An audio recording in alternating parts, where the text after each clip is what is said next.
Okay, it's now 6:30. I'll call our meeting to order. Ms. Branham, did we notify the media? We did. Thank you. And I do declare that we have a quorum with a total of 6 board members. We have Mr. Jenkins is joining us via Zoom, their his laptop. We will need approval of the agenda to move forward. I make a motion to approve the agenda. Second. Any questions? All those in favor of approving the agenda, please say aye. Aye. Any opposed? The agenda is approved. So I do want to do what we have done before, is start our meeting with tell me something good. So Mike, I'll start with you. I survived Jaws. Barely. Had a good weekend at the conference in Charleston this weekend. Glad school's back in session. Me and the girls are getting settled in and getting used to routines. I'll agree with the weekend. You know, it was a lot of rain, but safe travels, so that was something to be very happy about. Yep. And my something good is I got to move 2 of my girls into college last week, so that was fun and a little sad at the same time. So, Mr. Gardner? You're gonna skip. Mr. Jenkins?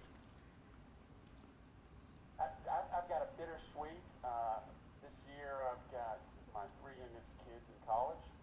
So we moved our youngest to start his freshman year at Clemson University. So it's an exciting time for our family. That's fantastic. Let's get I got my car back. finally after a month. If anybody doesn't know, I hadn't had one for a month. It was great. I can go places now. All right.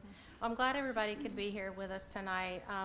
Unfortunately, we have another situation this month where we've had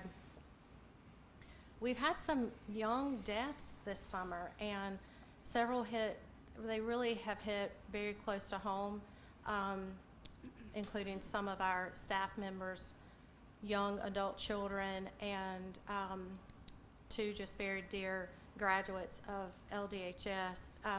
So I would, if you don't mind, taking a moment with me for a moment of silence for Abby Davis, Chandler Davis, and also Michaela Zorik's family. So if you would.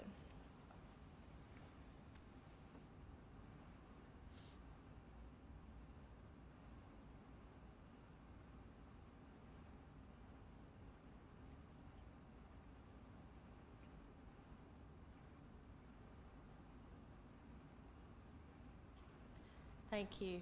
And as you go through your next few days, keep these families in your prayers. If you would, join me in the Pledge of Allegiance, please. And we're actually going to have one of our students from Hickory Tavern, Brantley Brown, who's the Student Council President, lead us. If you would all please stand for the pledge. I pledge allegiance to the flag of the United States of America and to the republic for which it stands, one nation, under God, indivisible, with liberty and justice for all. Thank you, Ms. Brown. And Dr. Penland is going to lead us in our prayer tonight. Let us pray. Dear Father, we just thank you so much for today. Lord, I thank you for giving us the system of Lawrence 55, but also a mission field. Lord, I pray that you'll just be with each one of our teachers, our staff, our administrators, and everybody that touches the lives of our kids each and every day. Lord, I pray that you'll just be with us tonight as we have this board meeting. Lord, I pray that you'll just open our eyes to the wisdom that you would have us to have for the betterment of our system. And ask all these things in Jesus' name. Amen. Amen. Thank you, Dr. Penland. We will need a motion to approve our minutes for the June 23rd work session and board meeting. I'll make a motion to approve the minutes and board meeting. I'll second. Thank you.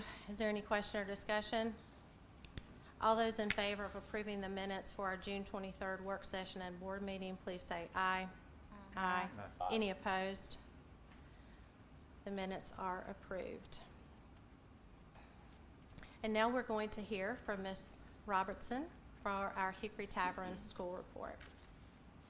Good evening. So I have had our students and staff and one of our special students, Kinsley Simmons, who prepared a little story to tell you about our first 3 weeks at Hickory Tavern.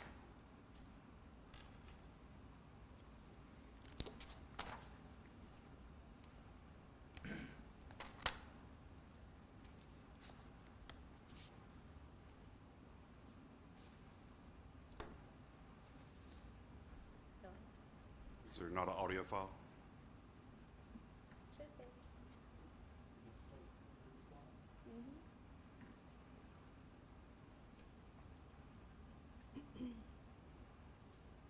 Okay, well, then I will do it for you.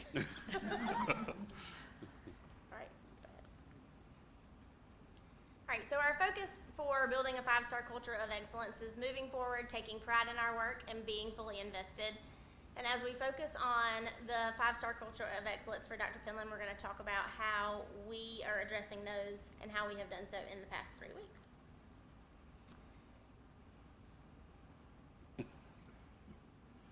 Okay, so as far as academics, you'll see our teachers and our staff doing hands-on learning. We're working in our weekly clusters and PLCs. Our students are setting goals and working together. Mr. McKenna has already started an after-school tutoring program that includes not just students, but also the parents, and they're coming in to be able to help their children. We have created posters of our current and former students, and they are now in the hallway to celebrate their academic successes.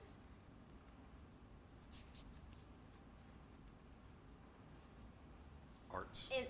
For the arts, we have students that are practicing on their own time. They're creating masterpieces. They are really putting forth the effort. Miss Plowden has written a grant. She is our new chorus teacher. So she has written a grant to get new uniforms so that our chorus looks like a group of distinction.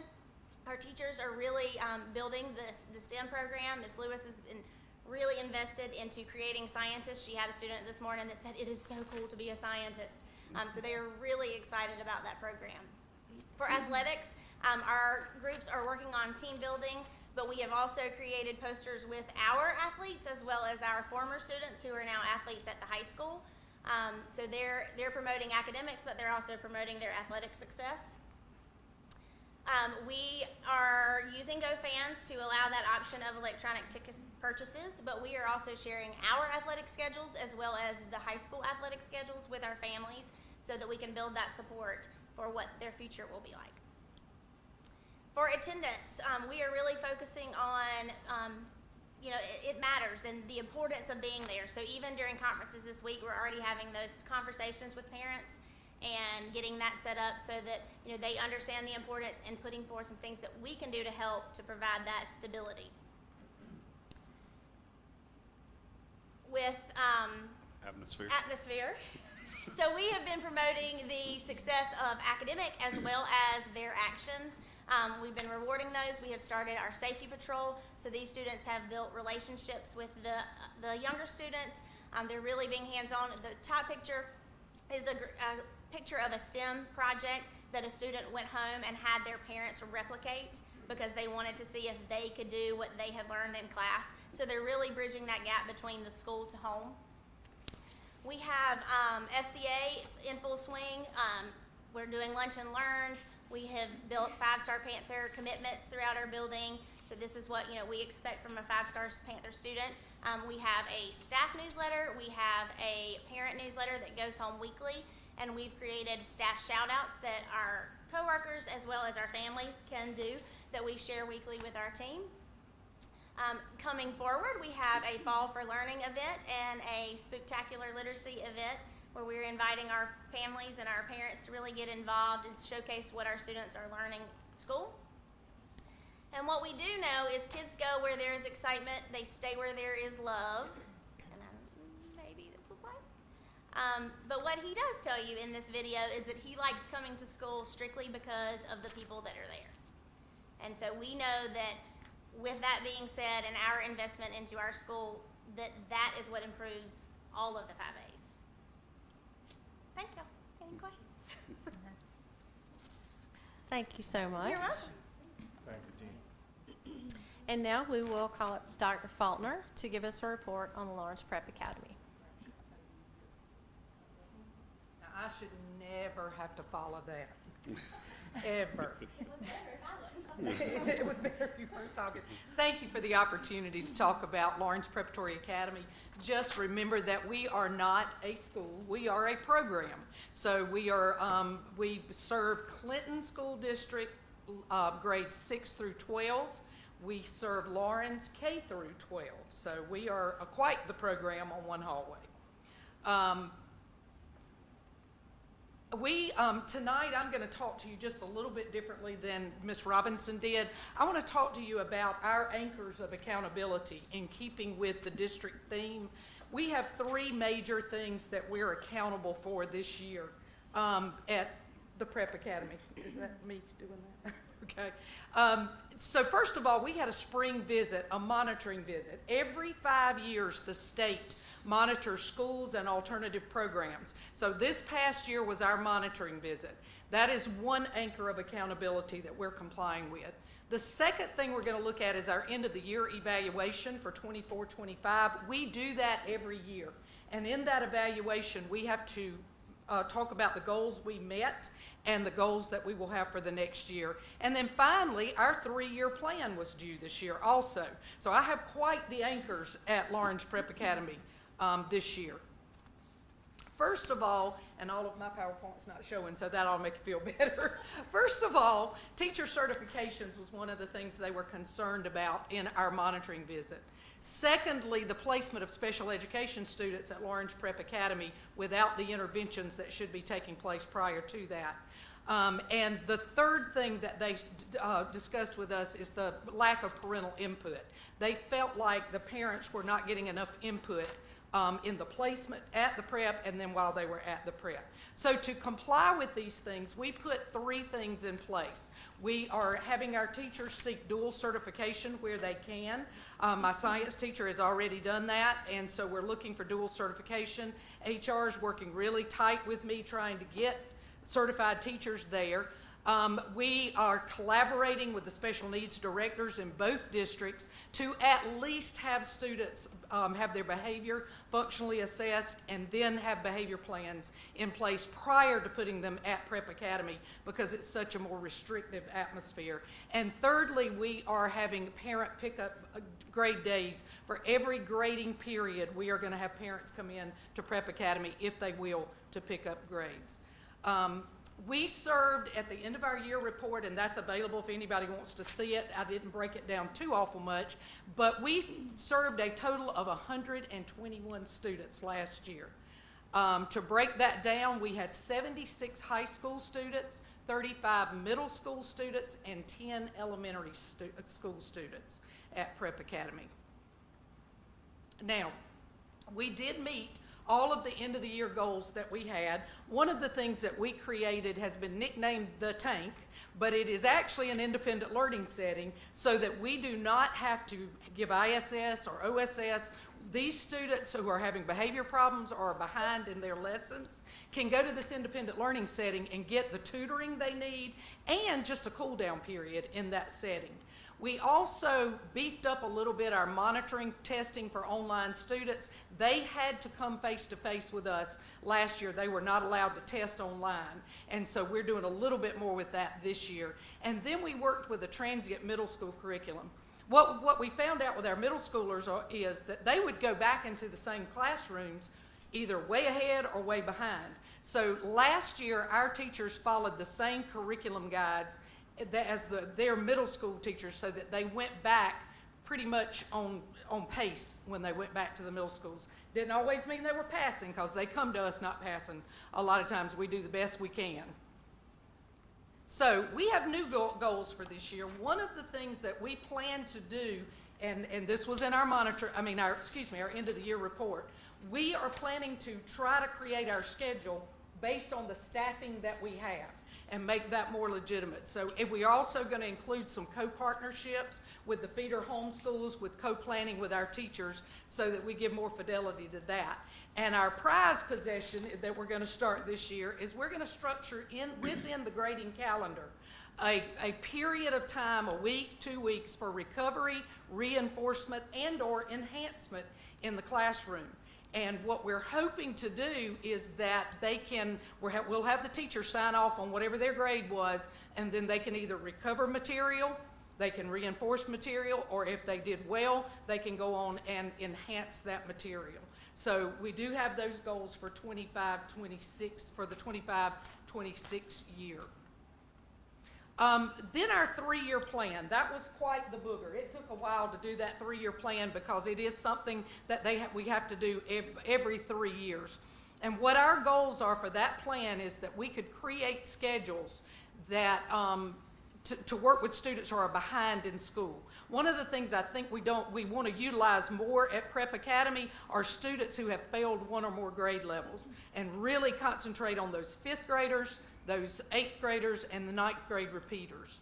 We also said in our 3-year plan that we'd like to have more online help programs for disciplinary issues in working with the whole student, and then creating partnerships and hire staff to look at the whole students. They come to us with so many social needs, you know, all kinds of different needs that we look at the academic pieces of it, we look at the behavior pieces of it, but we'd like to have more partnerships where we would be able to do that. Some opportunities that they get at Prep Academy, we get to have art every 2 weeks. We get to have flexible schedules there because we can utilize that independent learning center or whatever we need to do. We have multiple elective classes for them. It's a smaller class size, one-on-one behavior intervention, one-on-one academic interventions. We have guest speakers who come in. They do community service with the Sheriff's Department every year. So they do have some opportunities with us. I told Ms. Robinson it's hard to get my students to take pictures. They don't like pictures. So I'm going to show you a few pictures. This is certainly the entrance. One of the things that I think I have thanked Dr. Harris for in public about 3 or 4 times was the walkway. Mike, if you'd had this in Charleston, you'd have been set right. It has been wonderful to be able to get our stuff in under that walkway. So it goes from the parking lot all the way down. This is our Garden of Hope. We call it our Garden of Hope. Ms. Birchmore really tends that garden every year, and the students once in a while will make a wish and plant it in that garden, and so they do a lot of different things with that little garden. We do science too, STEM. This is one of our students in the science class. This is us coming back from lunch at Sanders. This is wanding. They have independent wanding every single day. We don't have metal detectors at Prep, so we have, so a staff member wands them as they come in the door. This is just a history class. We have a virtual history teacher. This is math. This is science. And this is Fun Friday. One of the things that we like to do with our students is to celebrate their wins. So if they meet their academic goal for the week, they're on pace, and they meet their academic goal, and they have had no unexcused absences or no disciplinary referrals to me, not classroom, then they get to do Fun Friday. And this is Fun Friday Cornhole. So this is just another shot of that. Any questions? All right, thank you. Thank you, Dr. Faulkner. Now we will go straight into our superintendent's report with Dr. Penland. Good evening. And you have at your desk, I know Ms. Little has already mentioned, in memory of Abby and Chandler Davis, once a Raider, always a Raider. We did give out these bracelets at the beginning of the year ceremony that we had, and also had some time to talk about Abby's challenge.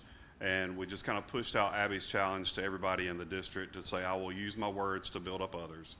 I will serve others when it's not convenient for me, and I'll try new ways of kindness for 30 days. So it was really something that we could just kind of set the stage of not only remembering the impact that they had on our lives, but also the impact that we can have on others as we move forward with their, and especially Abby's challenge as we kind of went forward. So you have bracelets at your table that we gave out that day. So just wear those with in memory of them and in pride of our Raiders.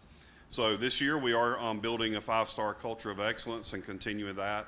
I'm going to share several of the slides that I did at the opening ceremony just so that you, it makes sense to you now what that Tina and Jennifer have shared about the 5 stars, the anchoring of accountability, and really just kind of pushing forward as we take the building a 5-star culture of excellence to the next level, so 2.0.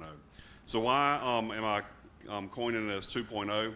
Well, you know, last year or this year at the beginning of the year, we started with my word, my one word, and this was John Gordon's thing, and it was difference. And my word is difference. And so whenever we're looking at how we can take a 5-star culture of excellence and then start judging all of our systems. You know, if you find part of our system that's a 2-star, what's the difference that we can do to make it a 3, to make it a 4, to make it a 5? So how in every area that we look at, how do we make it better? And that's the difference that we're shooting for. So last year we started with a star. You know, we started defining the star as a visible energy of outstanding excellence by being that beacon of hope. And really, what are we there to be that visible beacon of hope for our kids, for other staff members, for our other, for the students that we're there for? So how can we be that visible energy and be that hope that we need for all of our kids? And so why are we still doing 2.0? Well, we know that we're still in a school that really, we're in a district that defined by SNAP, TANF, foster, Medicaid, migrant, and homeless, our pupils in poverty rating is at 79.9, which is up from last year of 78.5. And so you can see the top 4 schools are within a percentage and a half of each other. So Waterloo, Sanders, EB, and Ford are all 88 and 89% pupils in poverty. So whenever you walk in a classroom of 20 kids, you're basically looking at 2 kids that are not affected by SNAP, TANF, foster, Medicaid, migrant, or homeless.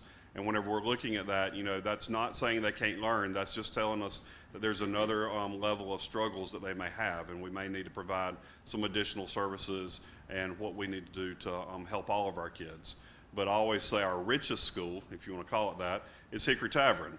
But that's still 73%, you know, so that's still 1 out of 4 kids has the means to not be classified as poverty. So still 3 out of 4 kids at Hickory Tavern fall in that poverty rate. We did receive a shout out by Ellen Weaver at I3 this summer, and this was on our 3rd grade Read to Succeed scores. You know, we have SC Ready scores about to be released, and Amanda will talk a little bit about those in a few minutes. But this was one that we could go ahead and share because this was data that was relayed to students that needed to be retained or not. And this was the does not meet category. So last year we had 49% of our students, we had 42% of our students that did not meet in 2024. And in 2025, that was down to 20%, and that's in that lowest category. And so we were part of that recognized group that saw at least a 20% or greater decrease in the percent of does not meet for 3rd graders. So whenever you're looking at that in numbers, at the spring of 2024, we had 155 students that were in that group that could have been retained for Read to Succeed unless they met some type of exemption or met another level of passage rate with MAP scores, and that was reduced to the does not meet for 2025 to only have 79 students this year that we just finished up. So that was a huge success for our teaching and learning department and where we were headed, and why we're continuing with our 2.0, because we know what we're doing is working. So how are we going 2.0? So we've been looking at Hattie's book a lot on visible learning, and in one of his first big idea is climate.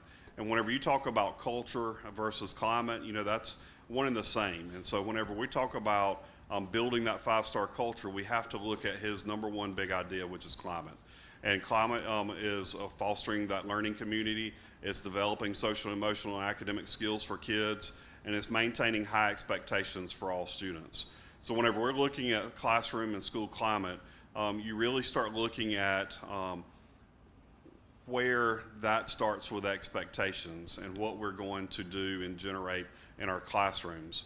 And whenever we start looking at climate first, and that's what his first area is, then you can offer the learning, and then the kids will achieve. And so that's where we're focusing, is climate first, learning second, achievement third, and that all cannot happen. None of that can happen unless you have a system where you can provide that trust, belonging, and well-being for our kids in each one of their classroom settings.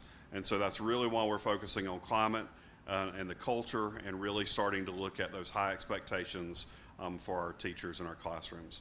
A lot of the work that he does, he puts on a scale, and so on this is the red is the best, And so whenever we start looking at that, it's talking about high expectations get the bigger bang for the buck, other than having low expectations. You have teacher-student relationships is also a very high thing, but really whenever we can start embedding those internal, intrinsic rewards for our kids and kind of help them have those student high expectations, that's where you get the largest bang. So building a culture where they can start trusting themselves to have those high expectations, meet them, and when they don't, you know, how do you learn from those areas? So that's really where we're focused on our climate. And then we're looking at anchored in accountability. If you look at the logo, it did kind of change into an anchor. And so Ashton Burns worked on this for me. But we also have each star inset with an A. And so the 5 A's for the 5-star culture this year is going to be anchored in accountability. But the first one is going to be academics, which Jennifer's already talked about. And it's really talking about the rigor and mastery that we're after in each one of our classrooms and how we're going to set that up through our teaching and learning. Then we have the arts, which is creative and excellence, and really trying to build that innovation, which art provides for that expression and empathy and identity, but really provides those kids another outlet for their creativity and being able to excel there. Then we have athletics, where we're always going to focus on character and competition. You know, so much of what we get out of our athletics, and I'm glad Tommy's here today to be able to share about our athletic programs, but really working in that teamwork and that discipline that you have, that the coaches have those high expectations, that we play in with honor and lead with heart. The attendance that was also mentioned earlier, you know, if you're not there, you can't learn. If the teachers aren't there, they can't teach. So that attendance is not just for students, but it's also for our staff. So being present is definitely that foundation that we have to have, an expectation that you've got to be there, not only in person, but also as much mentally as you can be for those kids and for our system to be able to be there whenever you're there. Atmosphere, the belonging and respect, you know, that kind of ties back to the culture. You know, that climate matters, and what are we providing that safe and welcoming environment for our kids. And so all of that is the anchored in accountability, the 5 A's, and again, they're academics, arts, athletics, attendance, and atmosphere. And where we're really focused on building our goals and looking at everything that we're doing in our schools. If we do something, we tie it back to one of these areas to say, okay, if we do this, what is it going to affect? How is it going to build one area of our system that really needs to grow? And so that's what we're doing with our goals. Also, with the beginning of the year, I set the 7 commitments of a great team and gave that to our administrators, and really started to kind of look at what we're going to commit to as our administrative team with our principals, assistant principals, and cabinet. And we came up with and this is also listed in the book, but the 7 commitments that we are going to commit to. And that's valuing each other, the vision and mission of the team, staying positive together, giving your best, getting better, connecting, and that bottom one is each other. So if we can commit to each other and doing all this each and every day, you know, that's how we can build a team that trusts each other and can grow as we build this system. Vince Lombardi says, perfection is not attainable, but if we chase perfection, we will catch excellence. And that's really what we're after there. And in John Gordon's books, it says excellence doesn't care what the score is. Excellence doesn't care what our record is. It cares, are we getting better? And whenever we're looking at the 5 stars and looking at how we scale everything and looking at how we're expected to grow, you know, where are we, and are we better today than we were yesterday? And that's what we're looking for in all of our systems. Again, a shout out there. And this was something funny that was done by Clinton Chronicle, and just kind of shout out to them. They put out a coloring page. If you see that, it's got a lapel on the left that says 55, and the one on the right says 56. But this is what it looks like colored. So if you throw that in, it's a little bit better. But I still go back to that first picture of, I really just look like Bert, you know? And so really just kind of looking at that and kind of looking at how we're building that 5-star culture of excellence. And just watch this short video with me.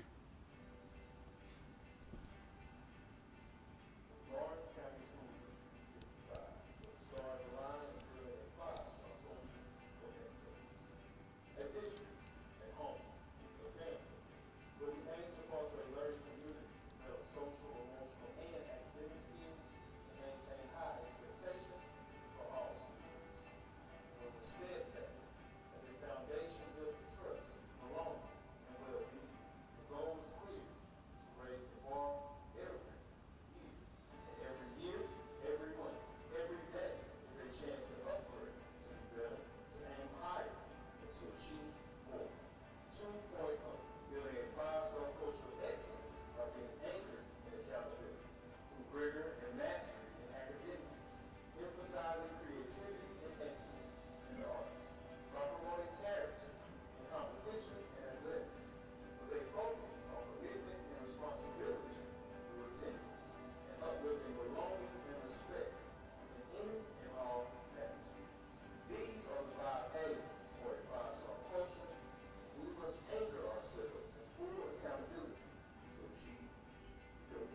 So that was the video that we ended with on the opening of school, and it was really a great day to have all of our teachers back, and very appreciative of all the work they did to get ready for the school year, and also what they've done over the past month. Do want to put this on your calendar for next month and the next week and a half. We'll have our ribbon cutting for the new wing at Sanders. That has been a great facility and new facility for our students at Sanders this year. So it'll be September 4th at 10 a.m. and we'll have a brief little ceremony, and then we'll have the ribbon cutting. But I wanted to do it while kids were there so we could see the interaction and the use of actually the wings while we're there. And just always remembering we're striving for 5s and 55. So any questions that you have for me? Any questions? Thank you, Dr. Penland. Okay. Now we will move forward to Ms. Lacros to present on assessment results. Good evening. I Good just evening. wanted to talk to you a little bit about our MAP assessment. Our state assessment results are not available yet. I would love to tell you them. I can't. We get official results tomorrow, and you will be able to see them on September 2nd. But what I want to talk to you today about is our MAP assessment that we use. And the memo that I provided for you talks a little bit about MAP. We use MAP Growth, and it is an assessment for both reading and for math, and it's administered to our students in grades K to 8. It is a nationally normed assessment, and we use it for two primary purposes, and this is why I want to talk to you about it today, so that I can focus on other things when I'm here in September, but this is the precursor. So it does primarily two things for us. One, it helps us predict state assessment performance. So our students take the MAP assessment in March and April, which would be a spring. We also give it to them in the fall, August, September. We check again in December, and then we give it again in March or April, and that tells us what we can anticipate will happen in May. So there's that prediction piece. Then it also informs our classroom instruction. So for example, our students will be taking the MAP assessment within the next few days, hopefully. There's technology glitches throughout the state with the rostering. So when they take that, the teachers then get a report on each individual student, and it tells the teacher, this is what the student has mastered, this is where they should go next. This is where they're on grade level or where they're not on grade level. And if they're not, here are the things that you need to focus on in order to get them caught up. So it helps us to inform our classroom instruction. So we do that at the beginning of the year in the fall. We check again in December so we can see, okay, all those things that we tried out because of the information we had in the fall, is it working? Are we seeing growth? And if you recall last year, Kelsey Brown was one of our master teachers last year. Now she's an assistant principal. Was up here with her big chart. That was MAP. And those were MAP scores for the students, and we graph them every year. We put them in their categories, and then we work to move them up from does not meet to approaching to meets expectations or exceeds expectations. So I know that you had asked to see kind of the spring to spring. So when I show you this next slide, it's a lot. There's a lot of information, but I wanted to provide it for you. I want to talk you through how you would look at that if you're trying to use it to predict, because that's what we usually do in March and April. We look at the scores so that we can predict how they're going to do in May, and then we can then do something about it before they take the assessment in May as well, because we still have some time and we have instructional time. Some of our schools did a phenomenal job with that in the spring, I will tell you that. So if am I flipping? Okay, so this is really tiny because we have district scores, we have kindergarten scores, we have first grade, second, third, fourth. And what I did is I took the 24-25 is orange, and then the, 23-24 is orange, and the 24-25 is green. Ideally, we would like to see more greens that are higher than oranges. This is reading achievement. So how did we compare to where we were the year before in March? And so you'll notice that some of our grades in some of our schools have some pretty high greens going on there. If we, for example, took a look at Waterloo, which we all know has been doing fairly well the past few years in both reading and math, so we can take a look at them. And if I look at their third grade, they'll have a little, yeah, I do. I don't know if you're gonna be able to see it, but their third grade is in here, and they're the really tall green one that's right there. The year before, when they were at about 60% proficiency in reading, that was their orange line. Now they're at that green line. So we can predict, there's the potential that they're gonna be even higher than 60% proficiency, okay? So next Tuesday, you get to find out if that's true or not, okay? And so that's kind of what MAP does for us. It helps us to predict those things. We also have growth. I'm sorry. Here's our growth. I'll show you the math growth maybe. So how did our students grow compared to last year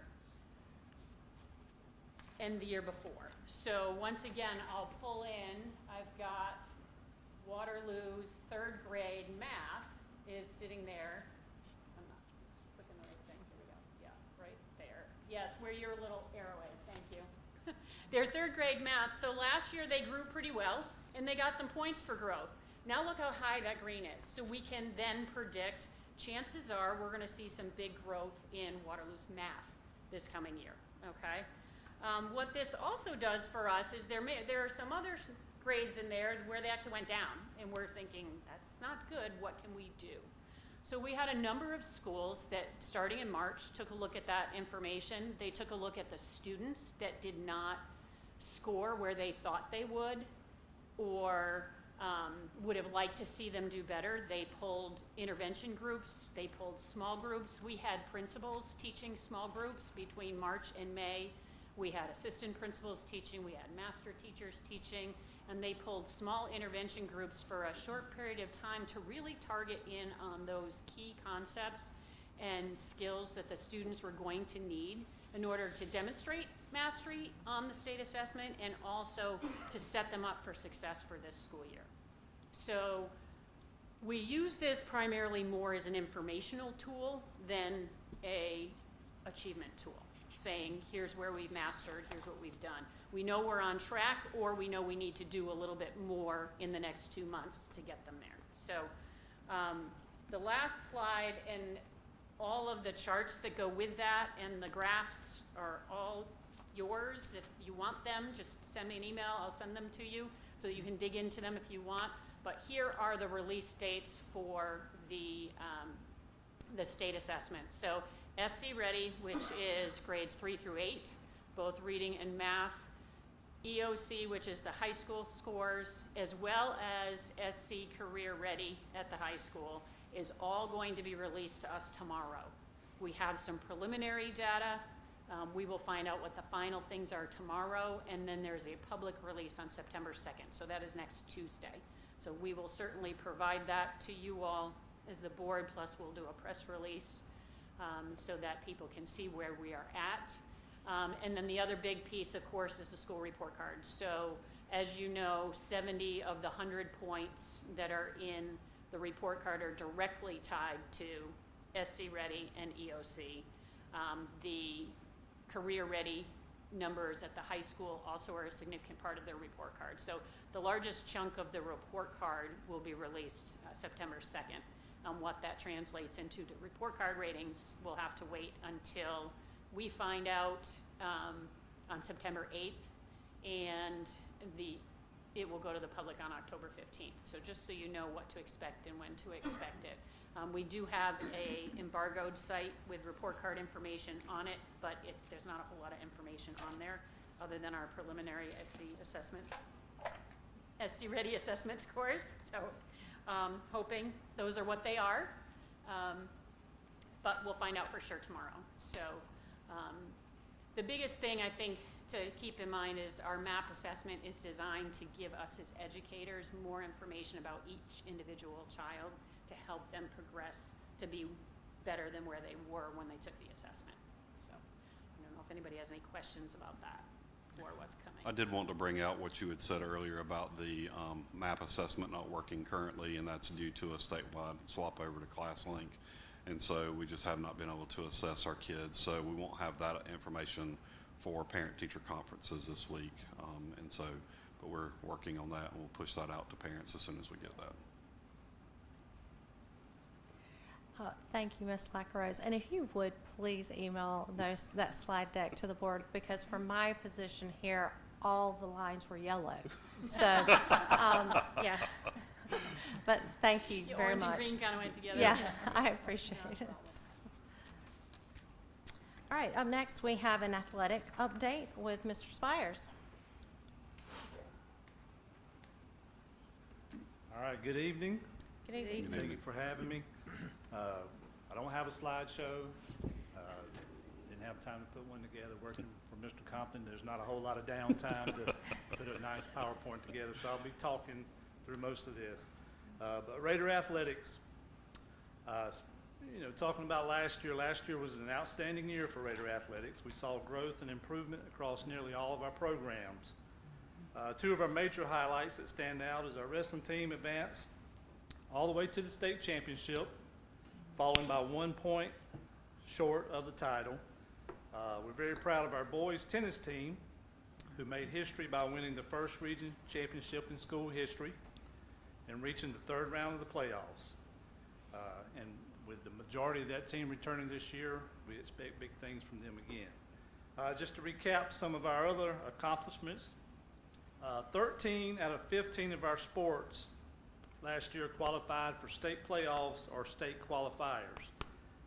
32 athletes earned all region honors. 2 athletes were named region players of the year, being Zay Pulley for baseball and Zoe Young for girls basketball. We had 3 coaches who earned region coaches of the year. Coach Lawson Jordan for wrestling, Coach Lynn Todd for tennis, and Coach Armand Flood for boys basketball. We have 5 student athletes who were selected as North-South All-Stars or named All-State. We have 15 student athletes who signed to play at the collegiate level last year. And perhaps what I'm most proud of is our athletic department GPA last year was a 3.76.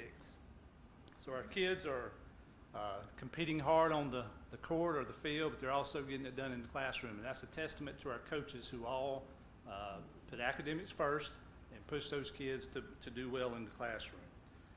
Our fall sports for this year are currently underway. Our coaches and athletes have worked tirelessly throughout the summer. Many of our kids and our coaches give up their summers for fall sports. Right now, a lot of our teams are putting in 10 to 12-hour days with practices and games. Of course, football kicked off last week. Volleyball is getting going this week, with cross country getting started Saturday and other teams getting started kind of after Labor Day. But our fall sports teams include, of course, JV and varsity football, JV and varsity volleyball, cross country, girls golf, girls tennis, and competitive cheer. I'm truly excited about what we have accomplished, and even more excited about where we're headed. I feel like our coaching staff is more dedicated now than we've ever been. It's a tight-knit group of people, and we all have the expectations of wanting the best for our student athletes. And this will be your second Vince Lombardi quote of the night off of Dr. Penland's. But in my office, I have a quote from Vince Lombardi. It says, "The measure of who we are is what we do with what we have." This saying reminds us that success isn't about having the most resources or the perfect circumstances. It's about maximizing what's available through effort, discipline, and commitment. By that standard, Lawrence District 55 Athletics has been a success story. Our coaches and athletes work very hard to overcome challenges, many of which happen behind the scenes and go unnoticed. To some in the community, the expectation is is to simply win every game. But the reality is that excellence takes far more. It takes resources, facilities, and support. While our churches, businesses, and community members step up time and time again with fundraisers, donations, sponsorships, there's only so much they can do to push our programs along. That's why tonight, I want to ask you for your support, and as we move forward with athletics and this year and begin planning for next year, I want us to be intentional about increasing funding for athletic programs and working together to develop a 3-year facilities improvement plan for both middle schools and high schools. Athletics are not just about competition, they are at the heart of the school culture and pride, as well as in the community. Athletics builds our community. These events bring students, staff, families, and the broader community together for the Raiders. Athletics promote school spirit. People take pride in wearing school colors and cheering for their teams. For pep rallies, game days, and even our traditions energize our student body. Athletics also enhances student engagement. Students involved in athletics, whether it be an athlete, a manager, cheerleader, band member, or a fan, feel more connected to our school and our community. Through athletics, we provide positive role models. Our student athletes often serve as leaders in the schools and examples of discipline, perseverance, and teamwork. Their success inspires our younger students. Athletics also fosters healthy competition and sportsmanship, teaching that winning is great, and that's what we like to do, but there's also a lot that can be learned from losing or failure. Athletics encourages teamwork and collaboration, many things that were mentioned in Dr. Penland's slide tonight. Athletics teaches cooperation, responsibility, commitment, and get this, values that carry over into academics and the school culture. Athletics also creates and carries on traditions. We all hear how great the 80s were and how great the 90s were. We want to be great now. Back then, our facilities and our school was rather new, right, Mr. Hughes? You was a young man back then, being a Raider, okay? But things get to where our kids now deserve better facilities, and they deserve a better place to train and compete. Athletics also carries your school reputation. Athletic achievements often receive community and media recognition, highlighting the school in a positive light. If you remember several years ago when our baseball team made a run to the state championship, there was pride in our school, not just for our baseball players, but all the students and the administrators and the teachers, because we were seeing our kids on TV just about every night, being interviewed with special things. That brought pride to this community through athletics. Athletics also supports diversity and inclusion. Sports provide opportunities for students of different backgrounds to unite under one team and one school identity. Celebrating a variety of sports ensures that all students feel represented. And lastly, athletic events provide uplifting moments in times when things are not going well in the community or in school. They can boost morale during difficult times. And in closing, athletic events are the most well-attended gatherings in our district. Athletics are truly the face of Lawrence District 55, yet our facilities are outdated and in need of upgrades. You can travel in any direction from Lawrence and you'll see neighboring districts investing in their schools and athletic facilities. I'm old school. I'm not asking for a $30 million football stadium that one district unveiled last Friday night, or even a $10 million field house that another district 30 minutes down the road unveiled last week. I'm just simply asking that we give our kids a fair chance by remodeling, refurbishing, and improve what we already have. I truly believe that will make a difference. These improvements are not just for athletes. Better facilities help us retain quality teachers, quality coaches. They give all students, athletes or not, schools and programs that people can be proud of. In today's world of school choice and transfer rules, this is critical for retaining both students and our athletes. I invite each of you to come visit and see firsthand the areas of need of improvement, and together let's make a commitment to our kids, and let's be intentional about making Lawrence District 55 a 5-star district in athletics. Once again, thank you for allowing me to speak. I look forward to working with you to make us the best we can. Any questions? All right. Thank you, Coach Spires. Thank you. Dr. Penland, I'll turn it over to you for Booster Club registration. Yeah, so on the booster, on the outside organizations for registration, there is a state law that we provide this update for the board to approve the organizations so that they can utilize and spend their funds. Out of that, we only have 4 that we're approving today that have requested approval, and these are the funds that do not fall within our school accounting system. So this would be not the school accounting or the district accounting system. So these would be the PTOs or the organizations that have a checking account outside that. So once that is approved, if there's anybody that's not already background checked, we'll have to do a background check on their president and treasurer, whoever has financial records.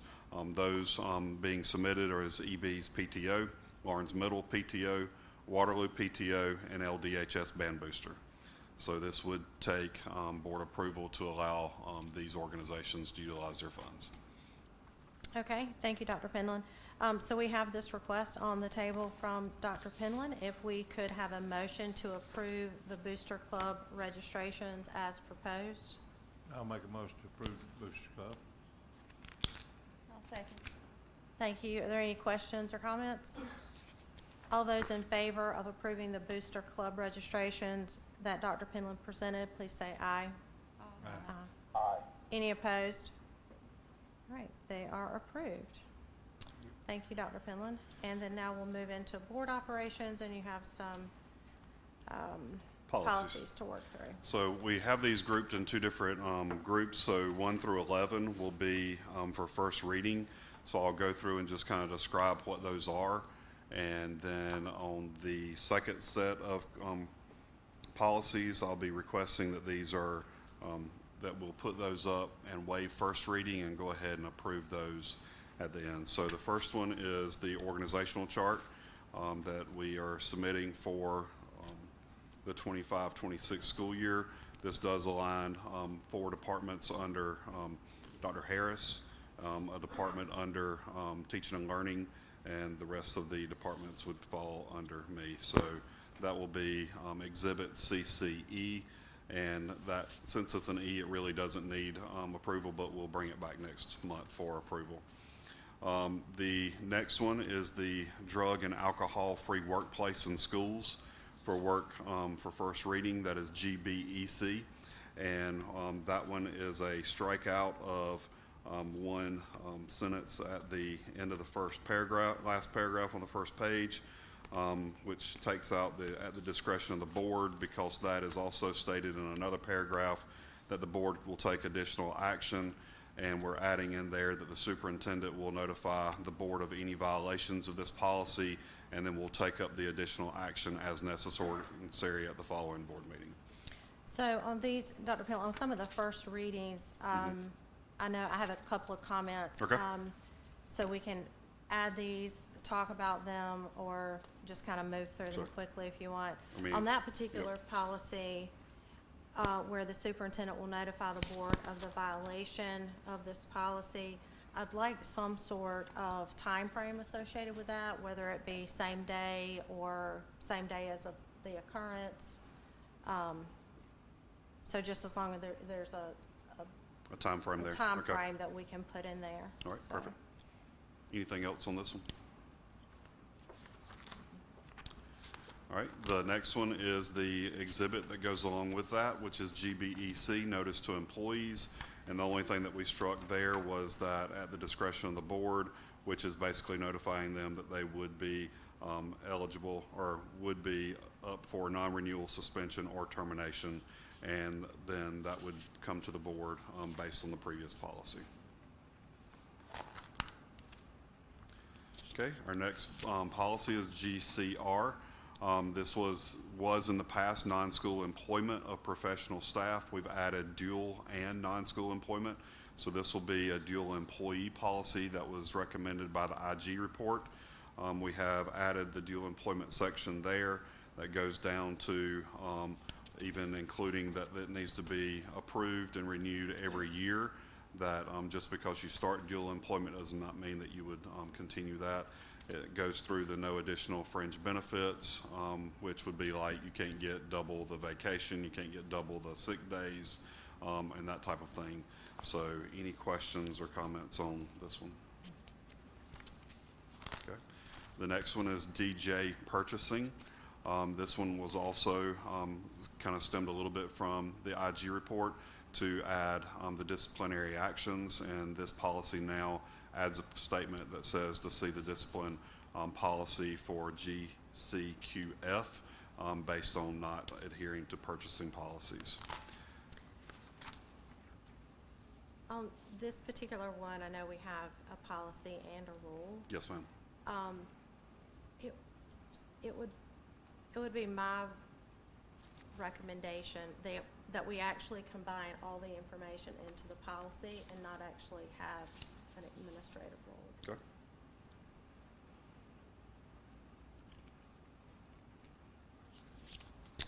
So the AR-DJR, which she was referencing, the purchasing authorities and approval levels, is currently as the rule, and so we'll work on that. Does anybody have any questions on the current policy or DJR rule, combining those? Okay. But that will come back as a board vote, right? Yes, sir. Yes. Yes, sir. Yes. So, yeah, we'll just make these changes for consideration for second reading. Okay. Policy DB, the annual budget. We did some strike through and added some verbiage there, which does consider the state law that the board post or the district post by September 1st, the annual budget. We also put in there about any net deviations from the board approved budget must be reapproved by the board, and also put in there the goal of maintaining a general fund balance of 2 months, which is 16%. Also in there, the notice of the budget adoption also puts in there that it will be printed in the local newspaper, which is already there, but also posted on social media platforms. On that one, under the notice of budget adoption, where you added in the red, Yes. it kind of just restates that it's going to be stated in the newspaper. It already states that prior. Can we just add the sentence that says notice will be posted on district website and all social media platforms? Yeah. So we'll clean that up.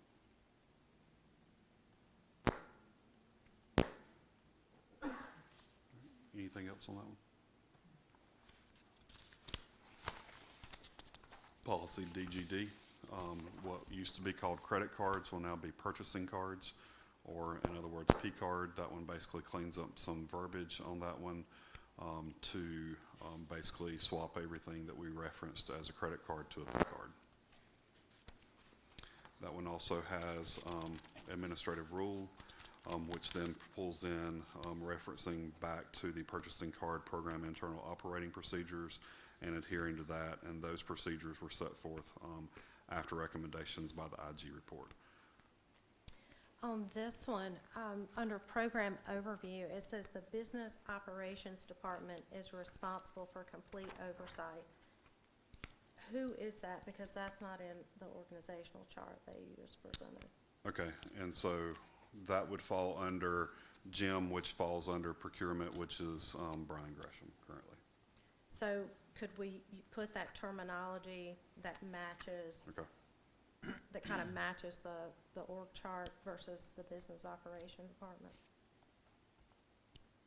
Okay, will do. Anything else? Okay, the next policy is DBJ, budget transfers. This one adds the paragraph after board approval of the yearly financial budget, the superintendent or chief financial will not transfer money out of the fund balance unless additional approval of the board is made. And so that will kind of go back to making sure that we're keeping a check on how much we're running and if we're looking like we'll run into the fund balance toward the end of the year. Anything else on that one? Need there. Okay. Exhibit DKC, which is travel distances. The travel policy references a mileage chart, and so this mileage chart will be put in there for exhibit, and that's basically from school to school, so we don't have to calculate that each time. So that'll be added there, and we'll change the landscape. One, box is empty. One box is empty. Which one? Oh, I see it. Yeah.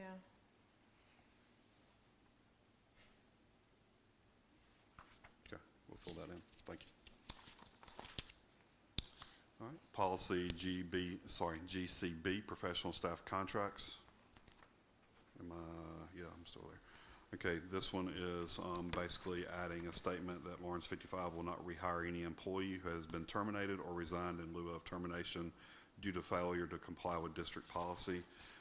We added that for professional staff contracts and compensations. Okay, policy ADF, district wellness. This one is updating for our wellness plan, some inclusion of some statements that we do not provide smart snacks. We don't provide non-smart snacks during the school day. Oh, I can say that real fast. So that includes all school activities, fundraisers, canteens, and vending machines, and that is applicable until 30 minutes after school. And so after that, so like athletic canteens and that kind of stuff don't have to adhere to the smart snacks rules of the federal government there. So this would just basically be there. Also on the next page, any fundraisers, sale of foods that are not smart snack must comply. And there's also a fundraising tracking form that basically a school has 30 exemptions, 30 days to have exemptions. So like the candy bars, you know, if they're selling those on site, they can do that 30 days out of the year or something that's not adhering to the smart snacks rule. All right, then that's a loan policy. Then we get to BEDA, which is board meeting notification. We added or designee and also posted on there on social media so that we'll be posting our notifications on the district website and on social media. Okay. Question there. Yes, sir. The notification board member, the superintendent or designee. Mm-hmm. Why is the superintendent doing that, and then the superintendent is now a board member? So this is where Candace normally posts all of our meeting notifications and sends that out to our media. But that should strictly come from the board chair, not the superintendent, because the superintendent report to the board. And the board meeting is a public meeting held for the superintendent to report to the board. Okay. If you don't mind, I don't mind contacting the School Board Association to get their model policy pulled back out to see how that says. Okay. So I'll check to see if that should And come from just the board so chair versus. The verbiage in that one, it had previously stated the superintendent will distribute since 2016. So it just hasn't been looked at, I guess, in a while. So, but I'll pull back out the model policy that the School Board Association and see how they address that from coming from the chair or the superintendent. Okay. So all those were for first reading. Any other questions or comments about first reading documents? All right. So the following, we're requesting board approval to waive first and to be accepted for board approval tonight. The first one is it is GCLE, unencumbered time. This was a policy that we already had in place, but state law this year added nurses to unencumbered time. So the only thing that was added was to add nurses, and we added a couple of sentences in there about leadership may only withhold or reduce a teacher or school nurse's unencumbered time in a given school day as a result of extreme or unavoidable circumstances. And the same with the nurse is if a medical emergency, a school's unencumbered time may be reduced or withheld. Any questions on GCLE? Can we, so that it aligns throughout the whole document, can we put school nurse in front of, put school in front of nurse? Okay. If we make that change, how do we do that for procedure? Do we vote on that? Yeah, you would have to, because this one, they're wanting a second reading, the first reading waived, and to read the second. If we need to move it to a first reading only, we can do that and bring it back fixed next time. For sure. That would probably be the Okay. easiest thing to do, or you could, if you just want to, when the motion is made, that you make the motion to approve it with the insertion of the word school in front of nurses. Okay, I can do that. All right. So you can do that. Policy ACE, service animals, and we have policy GBGAA and policy JLCDD. All three of these have to do with service animals. The first one is if we have a service animal relevant to public or a public issue, then that's basically the only thing that we're changing here is who they would report to. This one dates back a few years, so it still references Ed Murray and the Department of Public Relations. So for the public, we are referring that to the Assistant Superintendent. For the staff section, we're referring that to Human Resource Department. And for any student issues, we're referring that to the Student Services Department. And so those are just corrections on that last page of each one of those three policies. Any questions on those three? All right, and the last one is administrative rules, so this doesn't actually have to have approval, but we'll go ahead and run it through with the rest of them. IKAA-R, test and examinations. This basically adds the line that says schools have the discretion to allow students to exempt final exams if they meet the following criteria, which takes out the students in all grade levels may exempt final exams. We wanted to make sure that that was clear, that the high school is putting in a little bit more stringent activity to enforce and kind of ensure our kids have taken a cumulative exam at some point in time.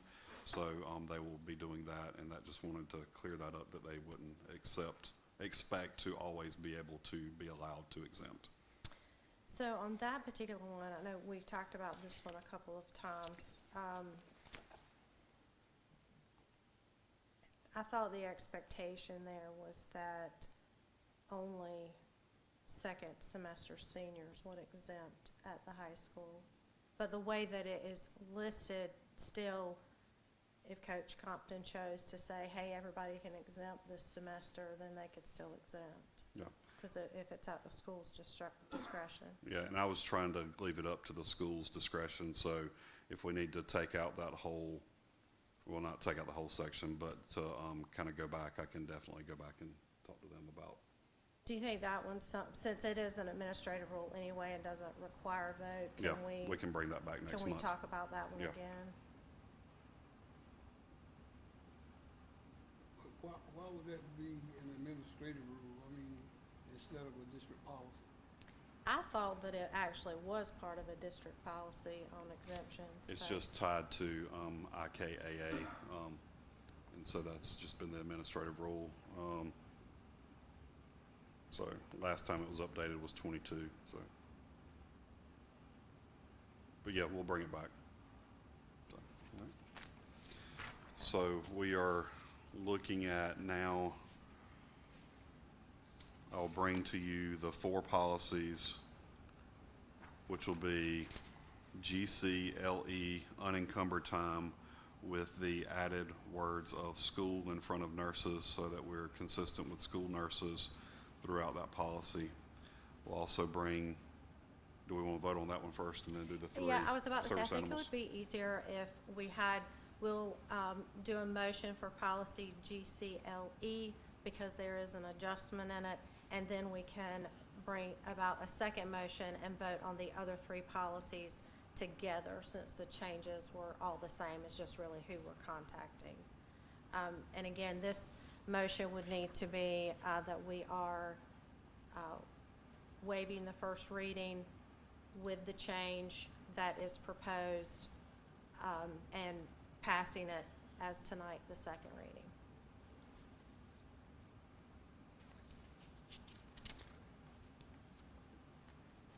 I make a motion that we waive the first reading on GCLE and approve the changes by adding school in front of nursing. Thank you. Do I I'll have a second. second? Okay. I'll second. Any questions or comments? All those in favor of approving policy GCLE with the change of school in front of the word nurse and waiving the first reading, please say aye. Aye. Any opposed? Okay. Policy passes. Okay, so the next three would be policy ACE for public service animals, policy GBGAA for staff, policy JLCDD for students, requesting change for who to contact if there are issues. Okay, this we would just need, we could have one motion for all three of those policies to approve the policies and waive the first reading.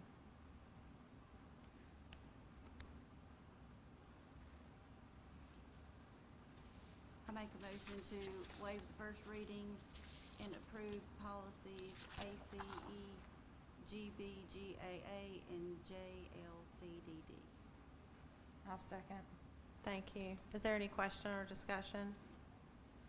All those in favor of approving the following policies and waiving the first reading for policy ACE, GBGAA, and JLCDD, please say aye. Aye. Any opposed? Okay. So do we need to do anything with number 16, policy IKAA, since we're bringing it back? No. Okay, all right. All right, now we'll move to our finance and operations with Mr. Jim Wallace.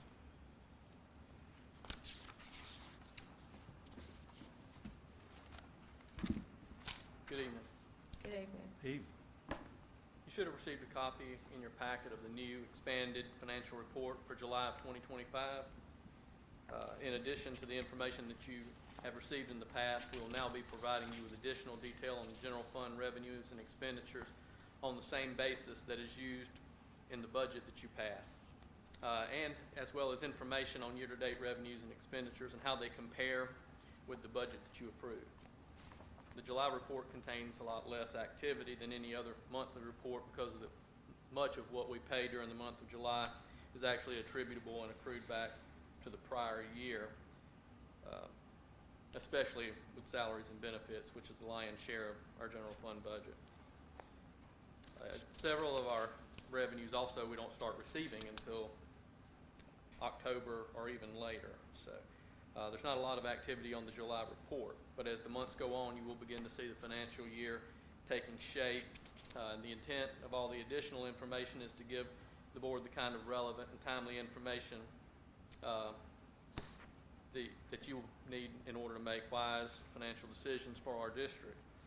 It should also give you a better idea of some of the challenges that we face and allow you to provide feedback and counsel on how we should address those.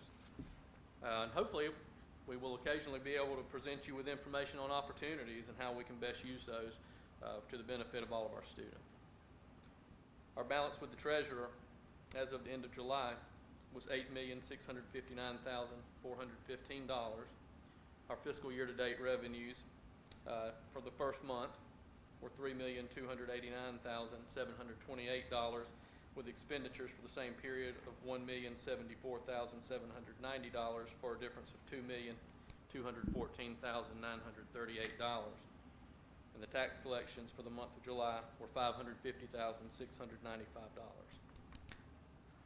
I believe you also received information from Dr. Penland on where we stood as of this past Friday in closing out the 24-25 fiscal year. And that closeout is still very much a work in progress. There are still quite a few revenues that are outstanding, to include reimbursements from Lawrence 56 for common programs, some additional funds that are related to Medicaid, and insurance and FEMA funds related to the costs associated with Hurricane Helene. We believe we'll wind up in a much better position than what's been presented to you, but Dr. Penland did want to keep you in the loop on where we currently stand. Hopefully 24-25 will be the worst year that any of us experience. Between our original budgeted deficit, the loss of the LEARNS grant, the reduction in state revenues below the state projections, the error that was made in our fee in lieu of tax revenue, and the added cost of cleaning up in the wake of a storm that was unlike anything in our area in modern history. We faced significant headwinds last year, and now we're tasked with rebuilding our financial house, and it won't be easy. It's going to require cooperation between the board and the district and school level administrations, and several of the policies that were presented here this evening are geared to make that happen. In just a bit, we'll be presenting you with a general fund budget that will be lean, but also addresses those realities. We've made a lot of changes in how we operate that will help a great deal, and I'm sure we'll end up making more changes. But if we all work together, I'm confident that we can get this district back where it needs to be.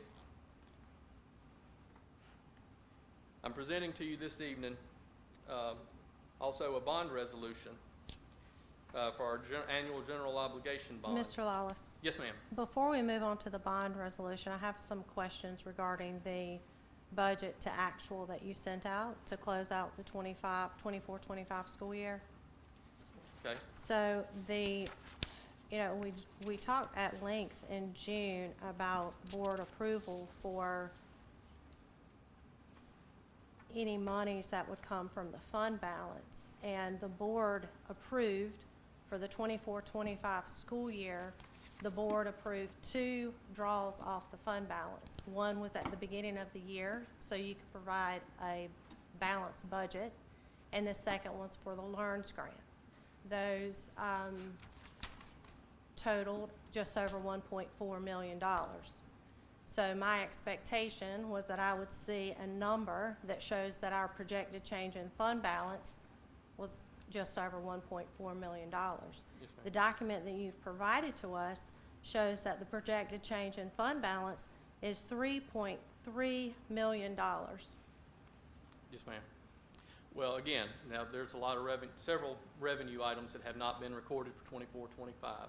That was where we stood as of Friday. So we will be narrowing that gap between that 3.3 and getting closer to what we had projected. There were revenue shortfalls that we were not aware of.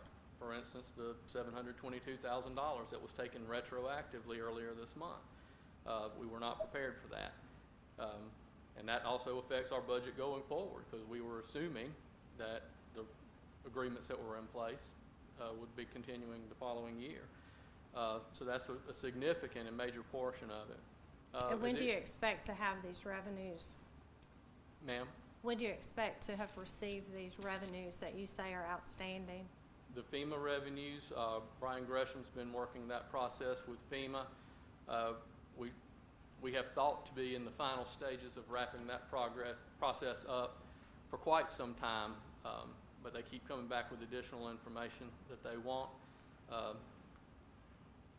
So, I mean, we've never really dealt with FEMA previously. It was kind of an unprecedented, at least as far as any of us are concerned, type of a situation, but hopefully we'll have that wrapped up in the next month or so. And what's the amount that we're expecting from FEMA? We don't know that. FEMA is valuing it to determine what we're eligible for. So. But you've put a number in here that's affected the fund balance. Is that not what you're expecting? Well, there's not necessarily a guarantee that we'll recover everything that we spent related to the storm. Now, we have received insurance proceeds from Skizbit related to insurable property losses, some of that being lost food, which would affect our federal funds for food service, and then some of our cleanup items. Now, where FEMA steps in is for things that were above and beyond that, as well as some future-looking costs that could help us to mitigate future occurrences. If another storm of that magnitude came through, there are certain things that they are offering to possibly be able to assist us with. So some of that, so say we receive a pot of money from FEMA, some of it will be to reimburse us for costs that we incurred. Some of it would be to give us the funds to take on projects that would lessen the damage if we were faced with a similar storm. But we really don't have the number until FEMA comes to us and tells us what percentage, what they will cover. So, but you just said that the amount in the fund balance change over 1.4 million was due to not receiving some revenues. And you said that included FEMA, you mentioned the county. So what portion of that have you attributed to FEMA? I haven't valued the revenues. I'm saying that the difference between the 3.3 that was in the schedule, that just shows everything that we've received attributable to 24-25 to date, and the expenditures that really shouldn't change between now, other than to go down, as we will have some funds that we're able to utilize where we were able to reclassify some expenditures from the general fund over to other funds. For instance, with the insurance proceeds, we paid using our general fund for a lot of those cleanup efforts. We will, once we go through those claim process, which all that's still in motion. I mean, it's a very long process, but we will be able to take some of those costs that we already incurred and move them to a different fund that will account for the funds that we receive and pull it out. So right now you're looking at a worst case scenario where every bit of that is still sitting in our general fund. And we're saying that we're going to pull some of that out. But until we have the final claim settlements, we really don't know what that amount is. We incurred a lot of costs associated with that storm, be it extra man hours in our maintenance department, just the cost of sometimes renting equipment, sometimes the cost of having tree work done, and we paid for all that stuff with our district resources. And some of it we've been reimbursed for, and it's just a matter of identifying those costs, going back and finding where we paid for them and moving them. So that will, dollar for dollar, have a positive impact on our general fund. Some of it will be, part of the process with FEMA is that they don't cover anything that's also covered by insurance. So, they look at it in a bigger picture. They say, well, you got this, and so we're going to reduce it by that. So it's all still in flux until we wrap up the FEMA process. I don't know. So the difference between the 3.3 and the 1.4, what are you expecting to be able to recover? I mean, I don't have that number. I hate to just guess. Because again, with FEMA, I mean, it could be $100,000. It could be more or less.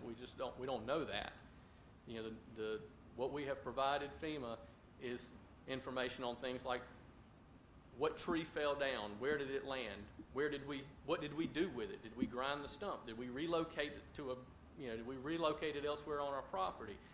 Now, how they go back and assign a value to that, it's not necessarily dollar for dollar for what we incurred to make it happen. So how much was the expenses that were incurred for all this?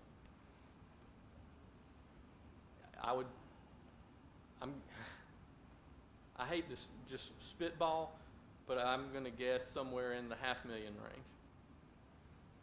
You have other revenues that you mentioned go through. I think you have approximations on some of those that you felt like you would be getting from like Medicaid and Sure. SDAC and that kind of stuff. Yeah, so we still have the programs that we have in place with Lawrence 56 for Adult Ed and the Joe Adair Center. That's $46,000 per program that we have budgeted. We should receive all of that. SDAC, or the acronym that we use. It's administrative costs associated with Medicaid. We should receive $20-some thousand associated with that. We have some additional, our special ed department is working with some of our contracted therapists to try to get their Medicaid claims submitted. If you notice, the budget that we put in place for Medicaid funds is significantly lower than it has been in prior years. We've had some difficulty in getting some of these individuals that service our children to submit all the proper documentation in order for us to complete our claims with Medicaid. And Medicaid will reimburse us if we're able to prove that. So our special ed department, particularly Francis McIntyre, is working with these therapists and the services that they work through to get that information so that we can submit that claim. And that's based on what we're able to get out of them. But, you know, we're hoping for, you know, I would guesstimate, say 20,000-ish more. That's just a wild guess. But it's just a matter of however much we're able to get claimed with Medicaid. That is most of what we're looking at as far as revenues. But the rest of that, I mean, not all of that difference is going to be found just in revenues that haven't been posted. And I don't mean to, I did not ever intend to make it sound that was the only difference. You know, we had certain categories that were overspent. You know, I know we had mentioned previously during the work session that we had significant budget overspend in the area of those contracted services for special ed with OT, PT, and physical therapy.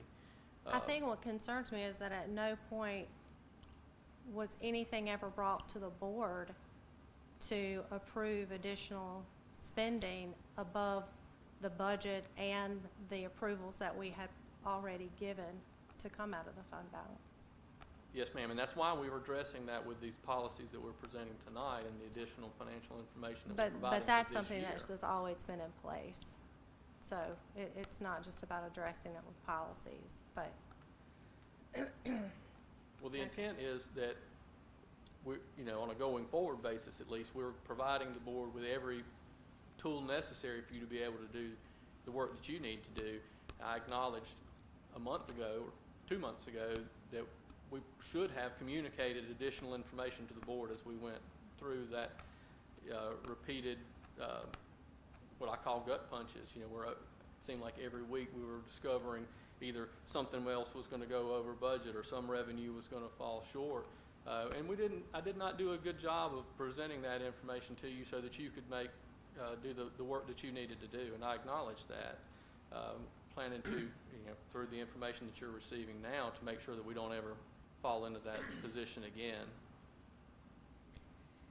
Mr. Lovelace, what is our expected fund balance if this in fact is what we pull off of it for the 24-25 school year? Madam Chair,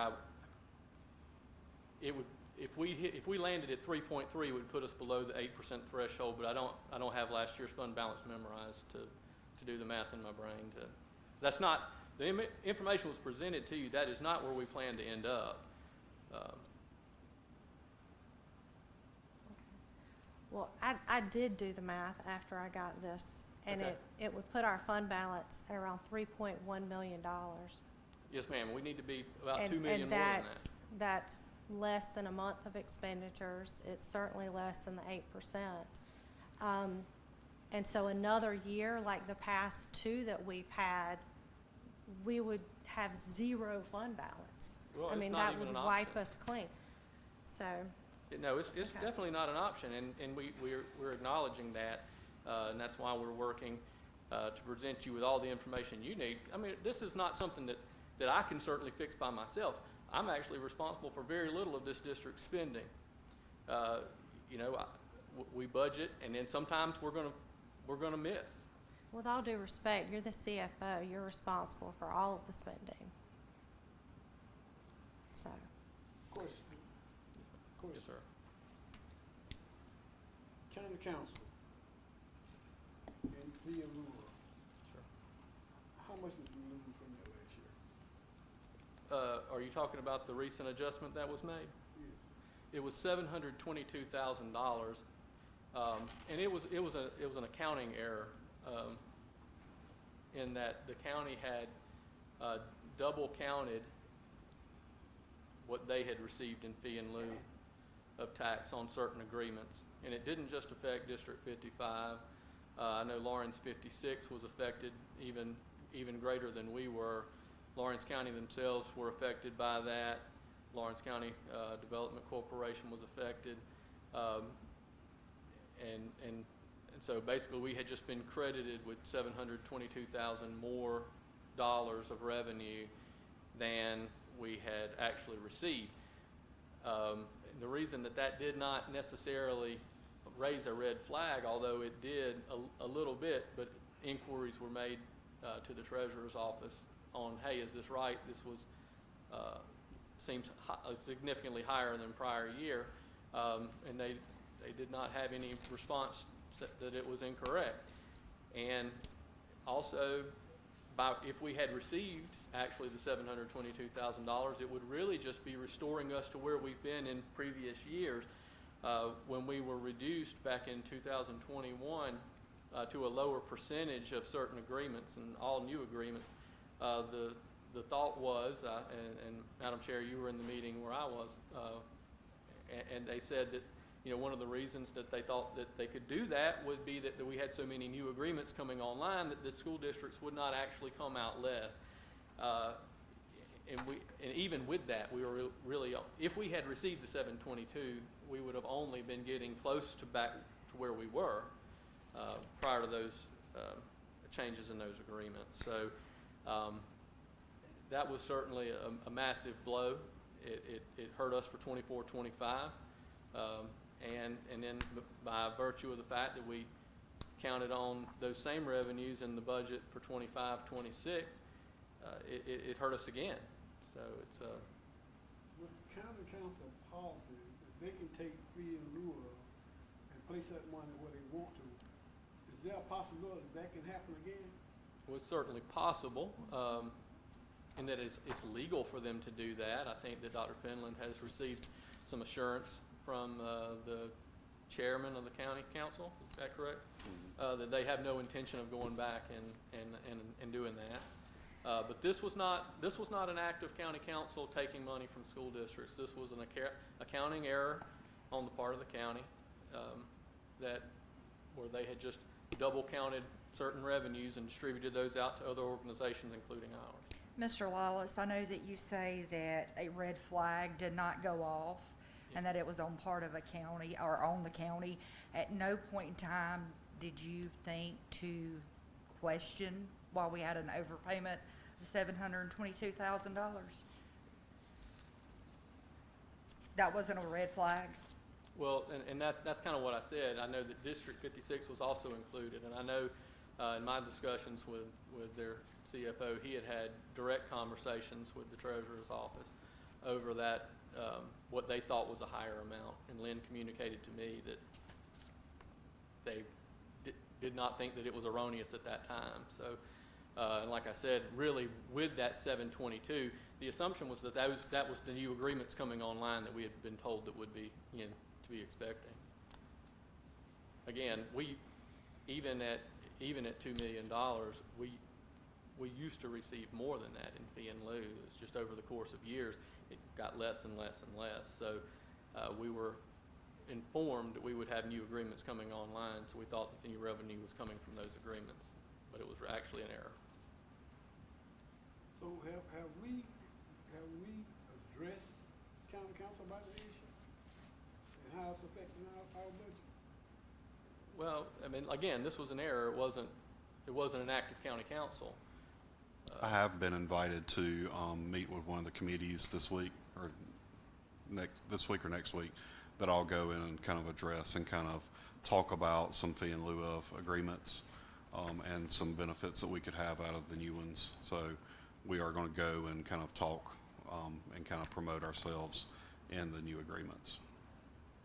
I contacted a county council member that's my representative when we got this information, and he was not even aware of it.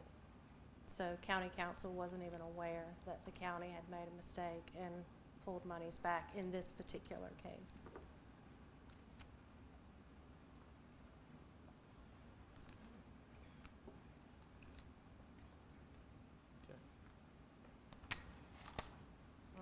Any further discussion on that, or Mr. Lawless can move on to the bond resolution?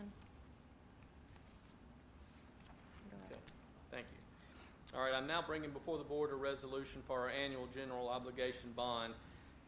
Like we have the past couple of years, we will be doing a tax-exempt bond issue rather than a taxable issue like we were able to do, or was a favorable situation during a lower interest rate environment.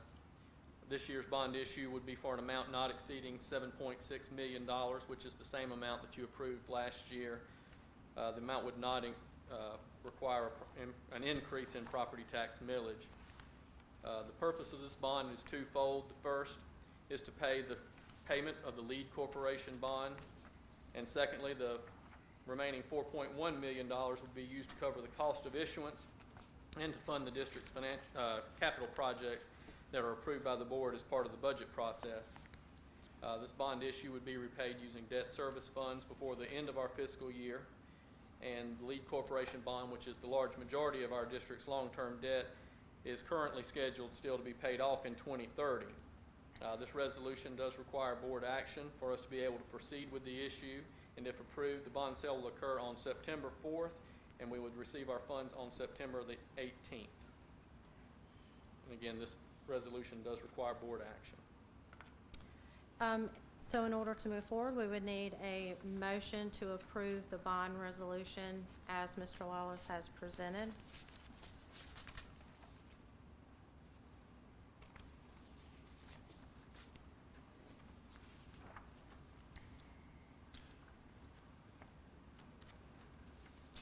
If you need more information on what that bond pays for, if you'll turn to page 30 in the approved budget, that gives you the kind of breakdowns of how the 4.1 is going to be spent based on, It's the capital projects list. right, it's the capital budget projects list. And like you said, the first 4 million goes, or how much did you say, 3-something goes? Be $3.5 million goes toward paying the payment for the lead corporation Lead bonds. board, yeah.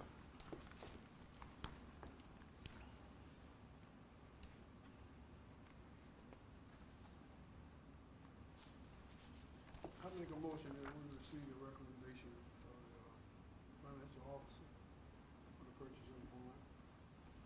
Thank you, Mr. Carpenter. Do we have a second? I'll second. Thank you. Any questions or discussion?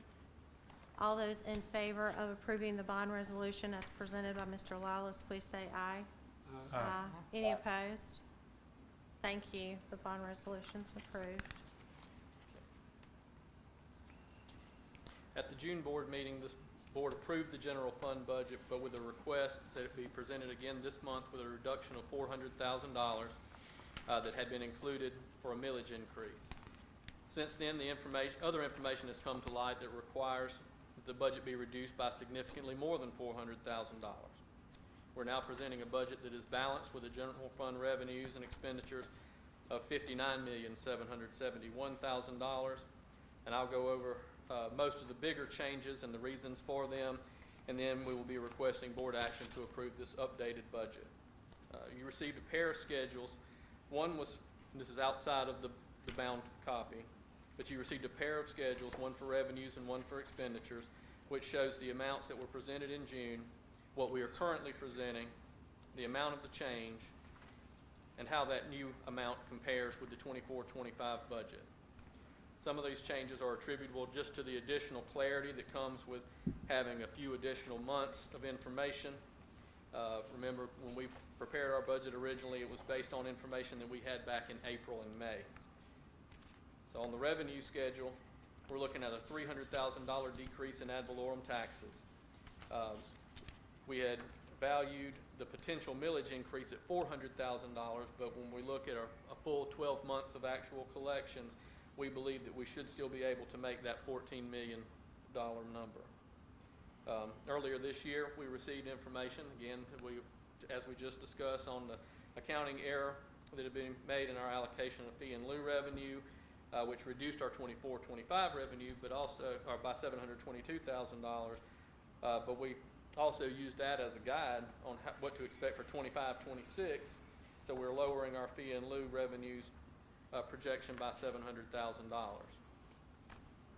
In their state revenues, the only projections that we show an increase for are just a couple of transportation-related revenues, and those are revenues that we don't actually receive until after the fiscal year closed. But based on what we received in July of 2025, we are revising our estimate of what we expect to receive in July of 2026 by a total of $177,000. The other revenues that were revised are driven by the education funding model. We originally presented an amount that was just a rounded version of what was projected to us by the State Department of Education. But since the creation of the funding model, our district has always ended up receiving significantly less than the amount that was projected. So we're reducing our projections for model-related revenues by about 1.5% to 2%. And of course, we will have to, as we had kind of mentioned earlier in the budget process, we'll revisit those revenues again, present you with that information after day 45, which is when the state gives us a revised estimate. If that revised estimate comes in under where we are budgeting, we'll be having to come back to you again on how we expect to address that. But again, we have our original projections. If you recall, we get those back during the state's budget process. We prepare our budget based on that, but just depending on how the student population moves within the state of South Carolina, they adjust those numbers at day 45 or after day 45, and they process that enrollment data, and they give us our final projection, our final numbers we really don't have until after they process day 135, which doesn't really give you a lot of time to adjust, so we will look at the day 45 numbers very closely and adjust our budgets accordingly. On the expenditure side, all of the additional reductions are coming out of the salary and benefit amounts. Originally, we were extremely conservative in our estimates, and the expectation that when our actual expenditures fell below budget, that we would be able to use those excess funds to build our fund balance. With the reductions, we are left with much less room for any kind of unexpected increases. We moved a lot of our positions over to federal funding sources, and unfortunately, we had to eliminate a lot of positions. Many of the eliminated positions were occupied or being held by working retirees, which frankly carry the highest cost of any employees in our workforce. But while that helps our bottom line, we also have to recognize that when we lose a lot of our retirees and a lot of our more experienced, we're losing a lot of valuable experience by not being able to keep those individuals in our workforce.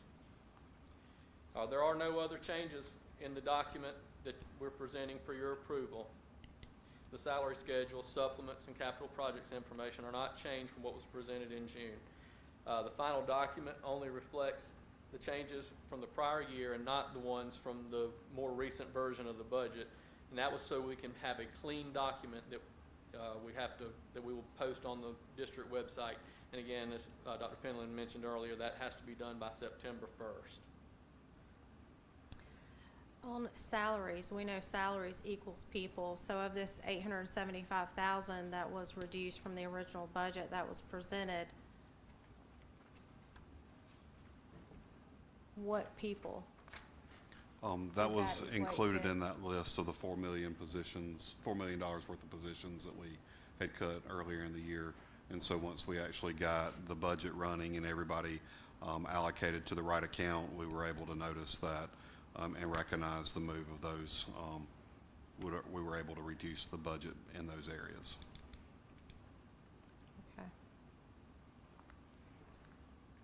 Okay.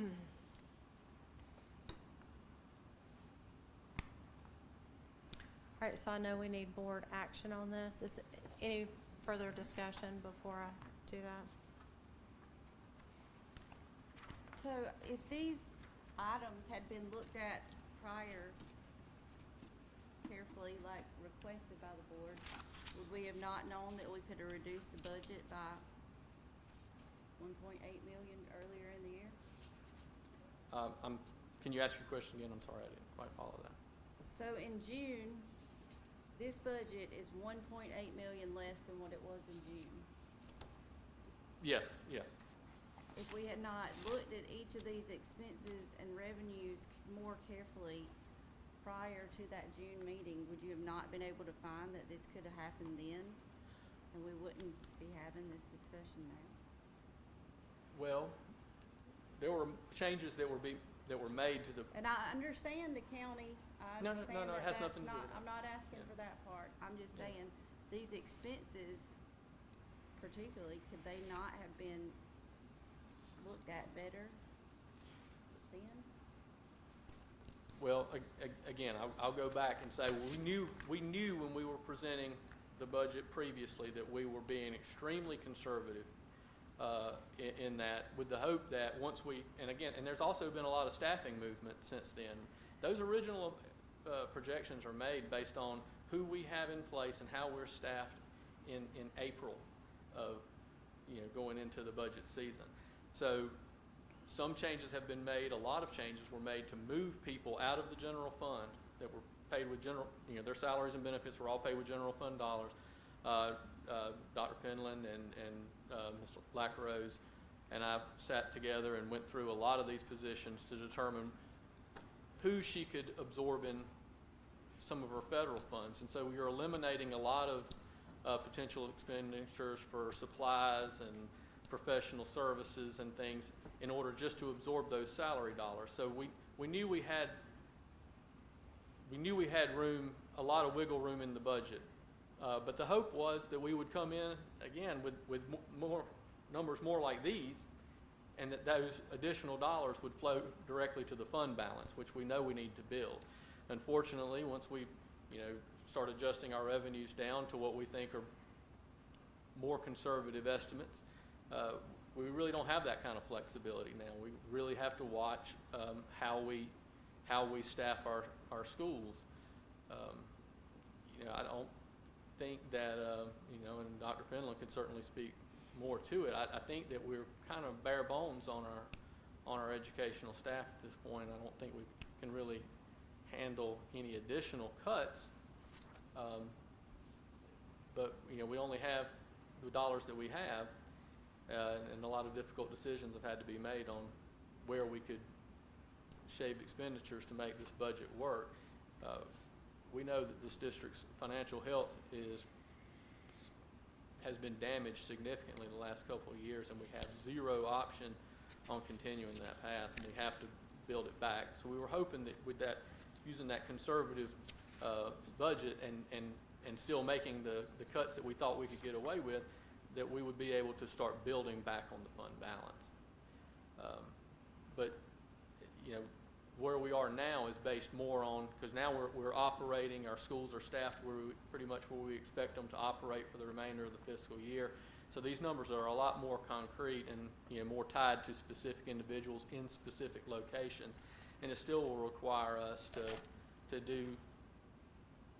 encourage certain behaviors to minimize additional costs above the base salary, particularly in overtime and things of that nature.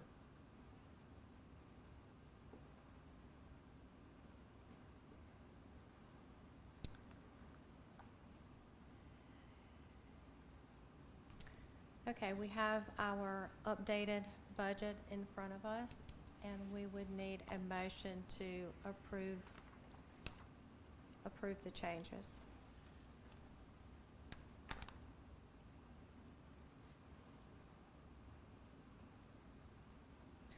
Can you tell me how many positions, I know with the budget, for how many at the district level was cut again?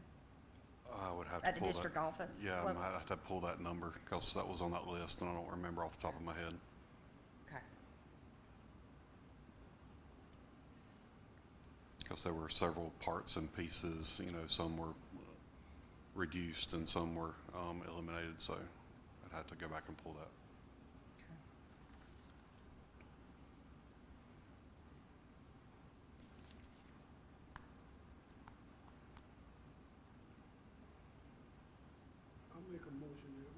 information put forth by Mr. Wallace for approval. Thank you, Mr. Carpenter. Do we have a second? Second. Any further discussion? All those in favor of approving the general fund budget update as presented by Mr. Lawless, please say aye. Aye. Any opposed? The budget's approved. Thank you, Mr. Lawless. Thank you.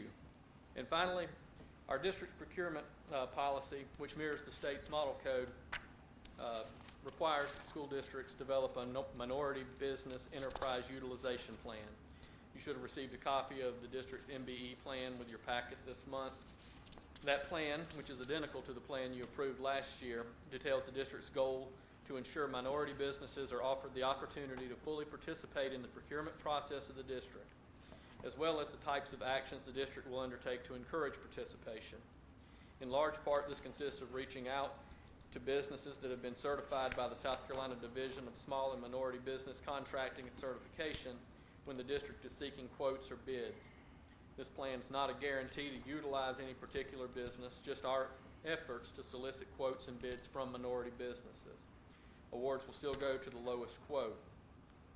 If two or more vendors are tied for the lowest quote, minority ownership would serve as a tiebreaker factor in awarding a contract. The board is required to approve this plan annually, at least annually, and receive an update every 6 months on the district's efforts and results of those efforts. I believe in July you did not have a meeting for us to present that information, so it was just included in your packet.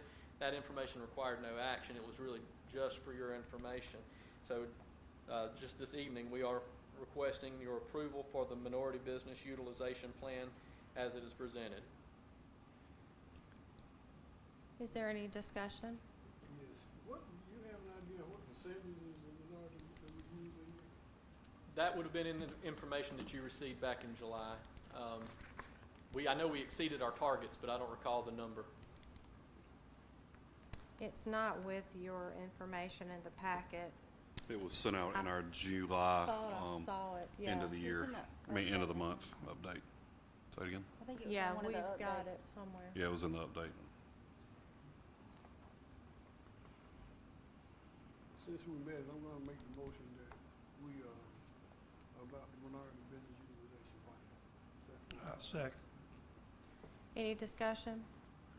All those in favor of approving the minority business utilization plan, please say aye. Aye. Any opposed? The plan is approved. Thank you. Thank you, Mr. Lawless. Now we'll move to public participation. Individuals who submitted the required form for public participation portion of the meeting are strongly encouraged to maintain appropriate decorum while addressing the board. Please remember that this is a meeting of a public school board and children may either be in attendance or watching via live stream. Please use appropriate language reflecting the nature of the meeting and its audience.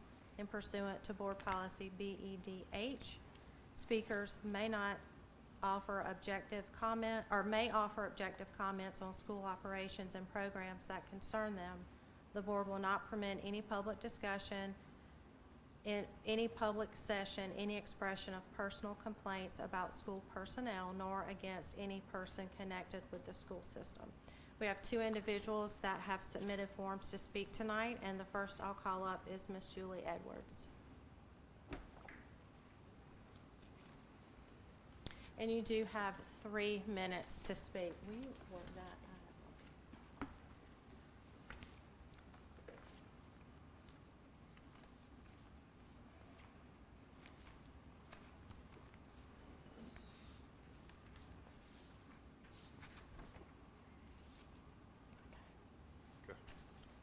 Go ahead, Ms. Good Edwards. evening.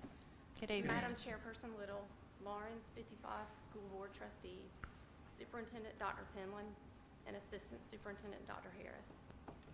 I am here this evening to respectfully ask for you to reconsider your decision to allow Milestone Towers to lease land in Collier Park for the reason of constructing a 230-foot self-support wireless communications tower.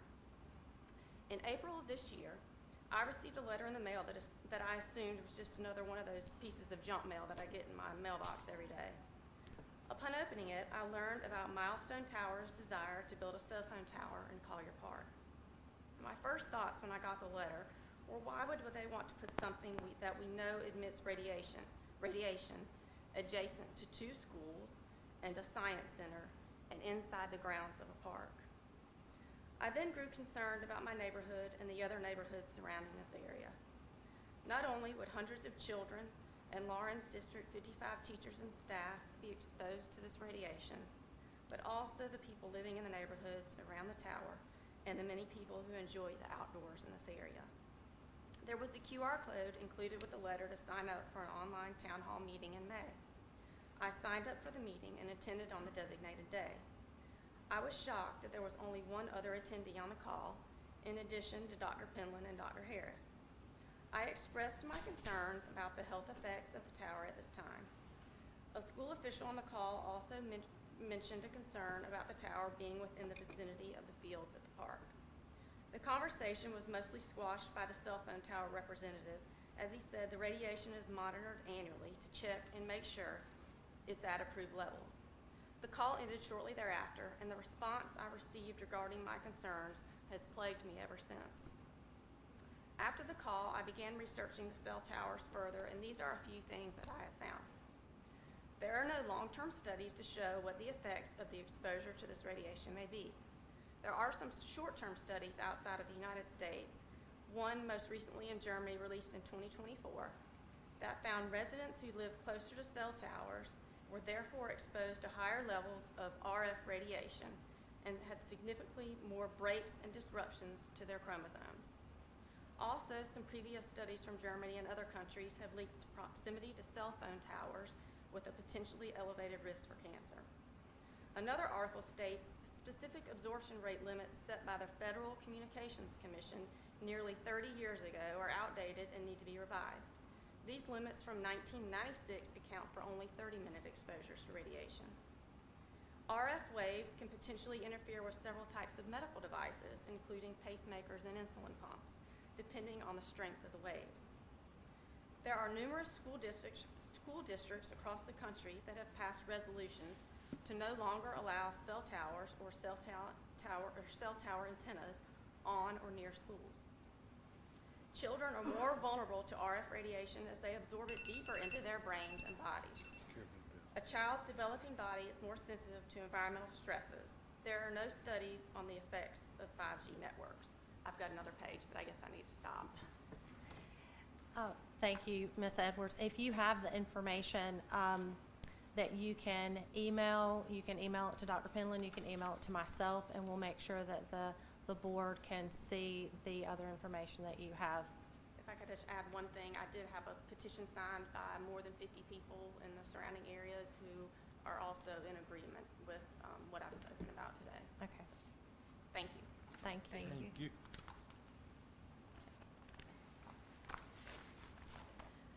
Next up is Mr. Robert Whitmore.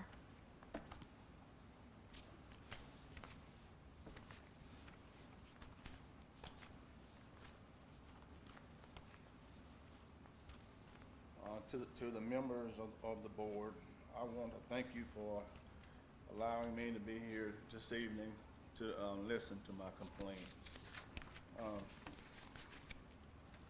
I have been employed with the school district for 14 years.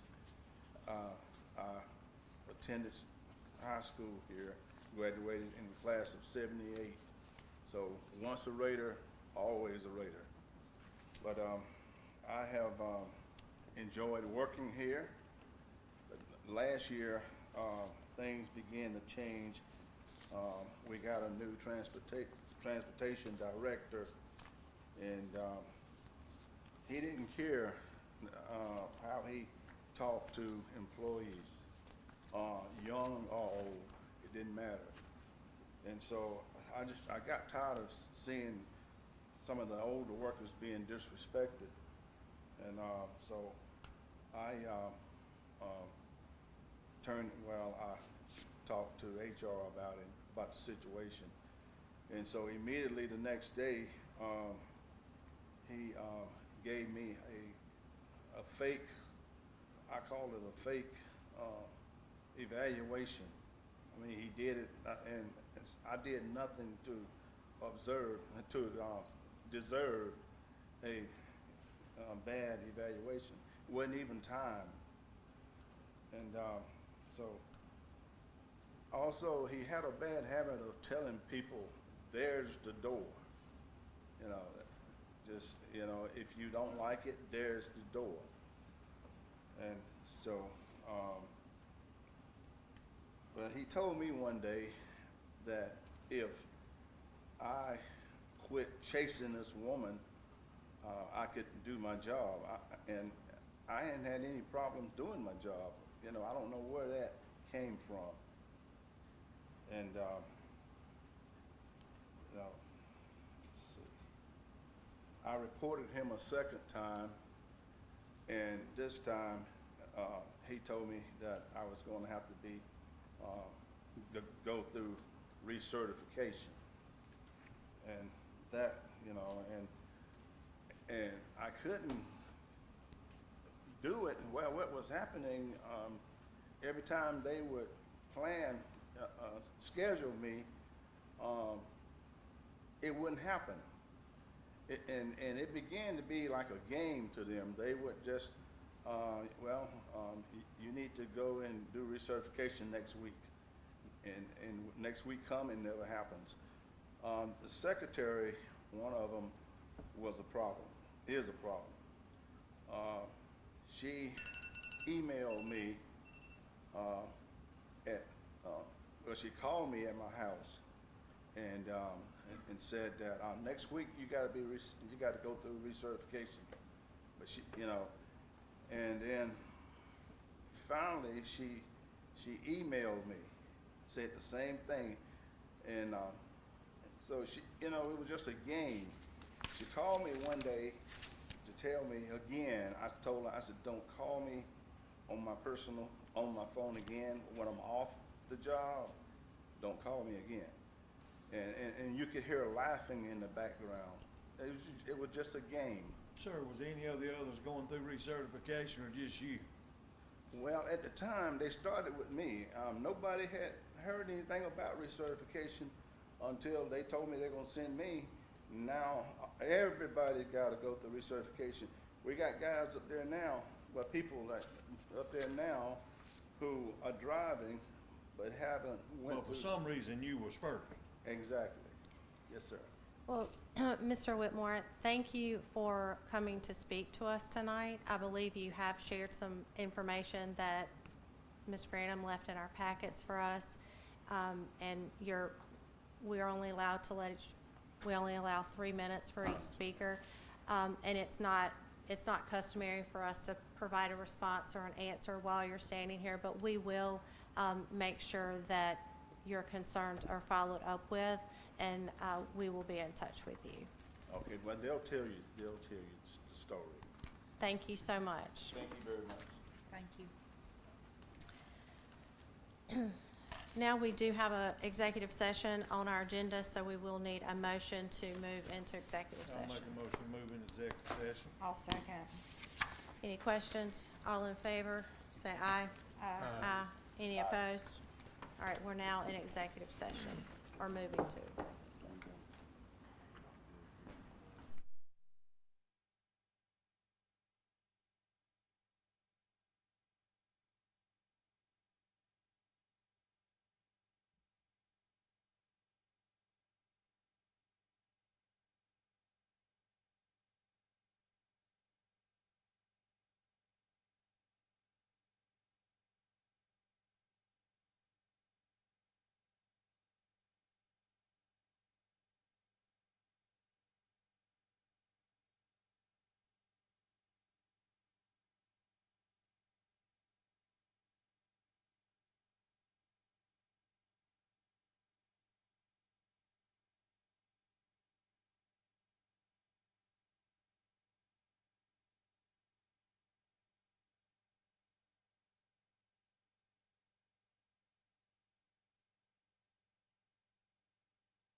Call our meeting back to order. From executive session, we do have board action to take. If we could get a motion for our certified contract employees for list A and B. I'll make a motion, we pass A and B, certified contracts.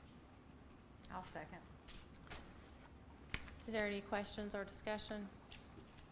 All those in favor of approving the certification list for certified employees for list A and B, please say aye.